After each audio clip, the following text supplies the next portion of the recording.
Subscribe now and press the bell icon. Never miss an update. पिछली class में मैंने ये सेकेंड पार्ट है एसिड बेस एंड सॉल्ट की। फर्स्ट पार्ट में मैंने बहुत सारे मेंशन किया था, एसिड क्या है, बेस क्या है, न्यूट्रलाइजेशन रिएक्शन क्या है।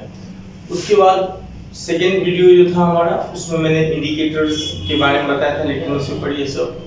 अब यहाँ पे अब जो है हमें यहाँ पे इंडिकेटर के बारे में बताना है।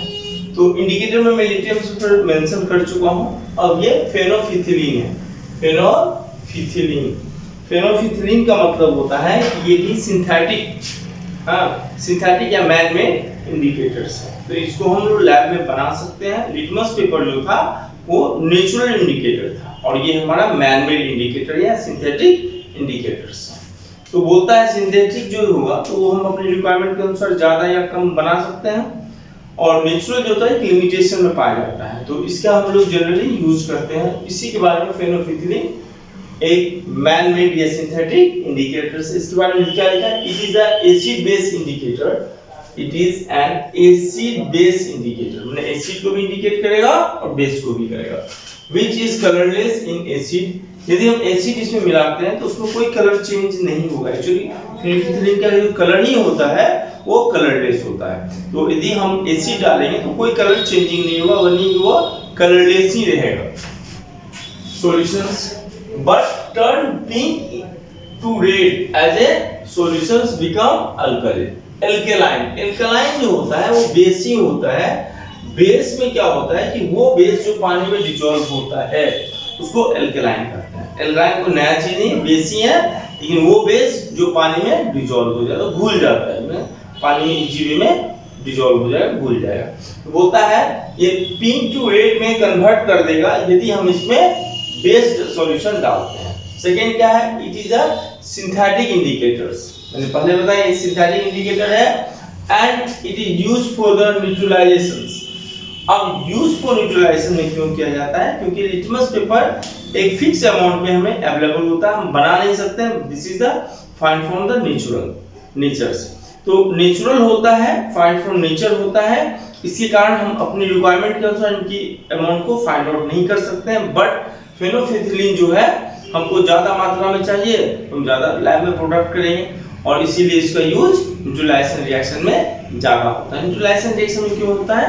बहुत जगह में वेस्ट प्रोडक्ट होता है या लैंड को करना होता है, क्योंकि लैंड में बहुत सारे प्लांट ऐसे होते हैं जो एसिडिक मीडियम में ग्रो करते हैं, बहुत सारे होते हैं जो बेसिक मीडियम में ग्रो करते हैं। तो हम क्या करते हैं, उनको यदि मीडियम उनका नहीं है अप्रोप्रिएट तो हम चेंज करते हैं। अप्रोप्रिएट में उनके अनुकूल नहीं है तो उनको हम चेंज कर सकते हैं। तो इसीलिए इसको हम लोग जनरली आपको न्यूट्रलाइजेशन रिएक्शन में फेनोल्फिथिलीन का यूज करते हैं, क्योंकि ये हम जितनी अमाउंट में चाहे उतना फाइंड आउट कर सकते हैं। ऑल फैक्ट्री इंडिकेटर्स, ये ऑल फैक्ट्री जो होता है इसका मतलब वो इंडिकेटर होते हैं जो स्मेल के आधार पे बताएगा वो एसिडिक है या बेसिक है। स्मेल, सुगंध के आधार पर हमें ये पता चल जाएगा। यदि हम एसिड के पास ले जाएंगे तो उसका फ्लेवर चेंज हो जाएगा, स्मेल चेंज हो जाएगी। यदि हम बेस के पास ले जाएंगे तो उसमें और चेंजिंग आ जाएगी, कुछ अलग कलर का।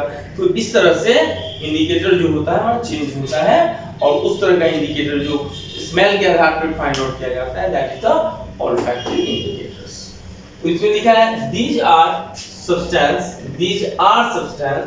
which smell change whether they are mixed with an acid or base solution। अगर हम एसिड में डालेंगे तो उनकी अलग फ्लेवर स्मेल होगी और बेस में डालेंगे तो अलग स्मेल होगी। इस तरह का जो इंडिकेटर होगा जो on the basis of smell होगा इंडिकेट करने वाला, उसको olfactory इंडिकेटर बोलते हैं। इसके एग्जांपल है ओनियन, ओलिव वाटर, वेनिला। ये जो एग्जांपल है वो आपको ऑलफैक्टरी इंडिकेटर का है। सेकेंड क्या है? न्यूट्रलाइजेशन इन डेली लाइफ। इसमें बहुत सारे एग्जांपल दिए हुए हैं, मैंने कुछ एक दो एग्जांपल दिया है। तो डेली लाइफ में न्यूट्रलाइजेशन का क्या जरूरत पड़ता है, न्यूट्रलाइजेशन क्यों करना पड़ता है, न्यूट्रलाइजेशन ना करें तो क्या होगा। अभी मैं दो लिखा हूँ, एक वो बता भी देंगे। बोलता है the effect of ant sting which is the cause by forming acid. ये एंट स्टिंग मतलब जो चींटी काटेगी आपको, तो उसका स्टिंग जो होता है उसके थ्रू हमें फॉर्मिक एसिड जो है हमारे शरीर के अंदर में चला जाता है, वो काफी पेनफुल होती है। अच्छा, मैंने आपको इससे पहले बताया था एसिड में यदि हमें एसिड पता है कि एसिड है, हमें न्यूट्रलाइज करना है, तो अभी दर्द एंड के वजह से किसकी वजह से हो रहा है? एसिड की वजह से दर्द हो रहा है। फॉर्मिक एसिड चुट्टी काटेगा तो काफी दर्द होगा, फूल जाएगा। तो एसिड जाने की वजह से हो रही है, एसिड को हटा देना है। तो कैसे हटाएंगे? तो इसमें बेस मिला देंगे। तो एसिड और बेस मिलकर क्या बनाएगा? साल्ट बनाएगा और वाटर फॉर्म करेगा। तो अब देखिए, एसिड के फॉर्मिक एसिड की वजह से हमें दर्द हुआ, तो हमने क्या किया, इसमें बेस मिला दिया और दोनों में रिएक्शन हुआ, जिसके कारण साल्ट फॉर्मेशन हुआ। तो दर्द एसिड की वजह से होता है, एसिड की नामो निशान खत्म। ठीक है, एसिड का नामो निशान खत्म हो गया, किस में कन्वर्ट हो गया? साल्ट में कन्वर्ट हो गया और वाटर फॉर्म किया। अब यहाँ पे हमने जो एंड वाला जो दिया है उसमें बोला है moist baking soda. Baking soda क्या होता है? सूखा होता है और स्किन के ऊपर तो हमारा ड्राई ही होता है। उसको थोड़ा सा पानी में हल्का मॉइस्ट कर देंगे, उसके बाद वेट करने के बाद वेट भिगाने के बाद उसको हम रगड़ेंगे, रब करेंगे, इस तरह से रब करेंगे। रब करने से क्या होगा, जो एसिड आपके अंदर गई हुई है फॉर्मिक एसिड एंड की वजह से, वो क्या होगा, बेस से रिएक्ट करने के बाद न्यूट्रलाइज हो जाएगा, मतलब साल्ट एंड वाटर फॉर्म करेगा। इसके बाद फॉर्मिक एसिड का इफेक्ट खत्म। तो अब हमें दर्द होने की प्रॉब्लम सॉल्व हो जाएगी। तो इसीलिए बोला गया है, हाँ इसीलिए। और एक भी चीज और समझिए, जब एसिड हमारा चला जाता है, जैसे मान लिया जाए, हम इसका एक छोटा सा एग्जांपल लेते हैं।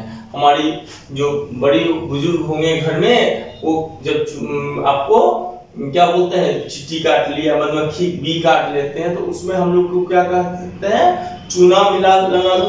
चूना क्यों? क्योंकि वो भी बेस है। चूना कैल्शियम हाइड्रोक्साइड, पानी वाला, सूखा नहीं, पानी वाला चूना जब लगाएंगे तो वो भी बेस रहता है। और एंड या बी काटने से एसिड चला गया, तो उसके ऊपर लगा देने से क्या हुआ, वो न्यूट्रलाइज हो गया। तो इसी तरह आपके घर में बुजुर्ग होंगे, मान लीजिए एसिड में मान लीजिए HCl हो गया। यदि हमने इसमें कोई भी लगा दिया, कॉपर लगा दिया, आयरन लगा दिया, तो इसमें क्या होगा, ये आपको कॉपर सल्फेट बनाएगा, कॉपर क्लोराइड बनाएगा, copper chloride and hydrogen gas बनाएगा ये।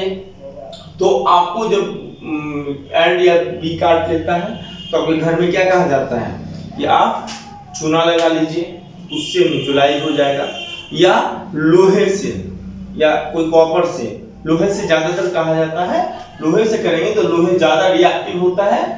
आयरन, तो आयरन से करेंगे तो आयरन क्लोराइड। ये क्या हुआ, ये भी साल्ट हो गई आपकी, ये भी जो फॉर्मेशन क्या, ये भी साल्ट, Fe आयरन होता है और Cl क्लोरीन होता है। तो ये भी क्या क्या, HCl एसिड में यदि हम आयरन मिलाएंगे, एसिड में कोई भी एसिड हो सकता है, फॉर्मिक एसिड था या हाइड्रोक्लोरिक एसिड या सल्फ्यूरिक एसिड, कोई भी एसिड हो सकता है। यदि हम इस मेटल डालते हैं तो वो भी उसको न्यूट्रलाइज कर देता है। इसीलिए जब आपको कोई काटता है तो आप क्या बोलते हो, उसमें लोहा रगड़ दो या चूना रगड़ दो, तो उससे क्या होगा, उसका जो प्रभाव है वो फिनिश खत्म हो जाएगी। तो इसलिए यहाँ पे दिया गया है neutralise by rubbing moist baking soda. Baking soda is the base. Second, factory waste generally being acidic in nature. अब फैक्ट्री में प्रोडक्ट होता है तो बहुत सारे वेस्ट प्रोडक्ट होती है जो उनकी यूजफुल नहीं होते हैं, उनको वो क्या करते हैं, पानी में डाल देते हैं, अदरवाइज कहीं डिस्पोजल कर देते हैं, कहीं निपटा देते हैं। तो उसमें बोला जाता है कि यदि वो जनरली क्या होता है, एसिडिक नेचर का होता है, तो उसको एनवायरनमेंट के लिए वो हार्मफुल होता है। एसिडिक नेचर में पानी में डालेंगे तो जितनी भी मछली है, जल में रहने वाले चीज है, एक्वेटिक एनिमल्स है, उनको हानि करेगा। तो उसको हम लोग डायरेक्टली एनवायरनमेंट में या पॉन्ड में या रिवर में नहीं डालना चाहिए, क्योंकि वो एनवायरनमेंट के लिए डेंजरस होता है। यदि हम एसिड ऐसे भी डाल देंगे, जानवर हम लोग यदि गए तो हम पे इफेक्ट करेगा। तो उसके लिए क्या करना पड़ेगा, एसिड की वजह से इफेक्ट हो रही है, उसको एसिड की मटेरियल जो है उसको न्यूट्रलाइज कर देना हेल्पफुल होता है। न्यूट्रलाइज कर देंगे तो उससे फायदा क्या होता है कि न्यूट्रलाइज करने के बाद एनवायरनमेंट को डेंजर होने से बचाएगा। वो मछली मरेगी तो वो बच जाएगा, हम लोगों को इफेक्ट नहीं होगा। जानवर जो है कटा हुआ नहीं है, मैंने प्लेन लग दिया है, तो ये नेचर क्या होगा, नेचर की जो डेंजर कॉजेज होगी उसको बचा देगा। फिर ट्रीटेड विद बेसिक सॉल्यूशंस, तो इसको एसिडिक नेचर का है तो उसको बेस से ट्रीट करने के बाद न्यूट्रलाइज हो जाएगा। इस तरह से हमारा ये जो पार्ट है एसिड बेस एंड साल्ट का, अब कल जो क्लास होगी उसमें ये चैप्टर फिनिश। इस तरह से हमारा ये चैप्टर फिनिश होगा। इसमें हमने जो अभी तक देखा है उसको आप देखिएगा, एसिड क्या होता है, बेस क्या होता है, न्यूट्रलाइजेशन रिएक्शन क्या होता है, इंडिकेटर क्या होता है। और आज मैंने इंडिकेटर के साथ साथ एक फेनोल्फिथलीन इंडिकेटर बताया था। पिछली क्लास में मैंने लिटमस पेपर आपको बताया था जो नेचुरल इंडिकेटर है। आज मैंने फेनोल्फिथलीन बताया। एक मिथाइल ऑरेंज भी होता है और एक फेनोल्फिथलीन के बारे में बताया है। उसके बाद मैंने ये बताया ऑल्फैक्टरी इंडिकेटर क्या होता है। इंडिकेटर स्मेल के आधार पर जो इंडिकेट करता है वो ऑल्फैक्टरी इंडिकेटर हो गया। जो न्यूट्रलाइज होता है, न्यूट्रलाइजेशन जो होता है वो हमारी डेली लाइफ में कैसे यूजफुल है ये मैंने एग्जांपल दिया। साथ साथ आप देखना आपके बुक में ये भी मेंशन है कि कुछ प्लांट होते हैं जैसे गेहूं होते हैं, चावल होते हैं। चावल मोस्टली आपको एसिडिक मीडियम में ग्रो करते हैं।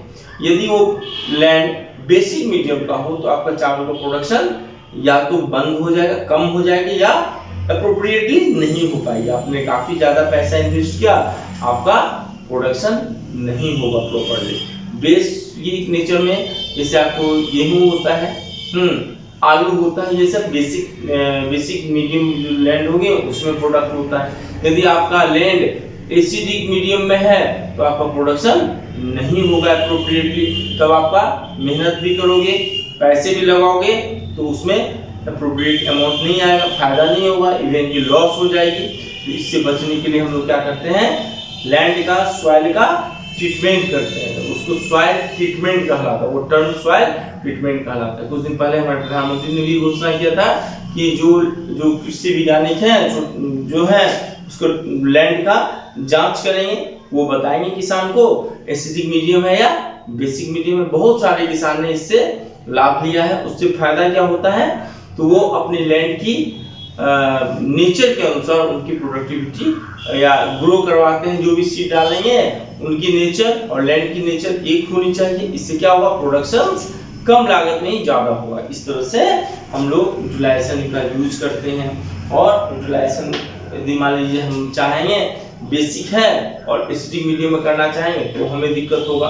इस तरह से हमें न्यूट्रलाइजेशन रिएक्शन बहुत इंपॉर्टेंट होता है। और आज के लिए बस इतना ही। आप खुद पढ़ेंगे, जो टॉपिक छूटा है हम बाद में बात करेंगे।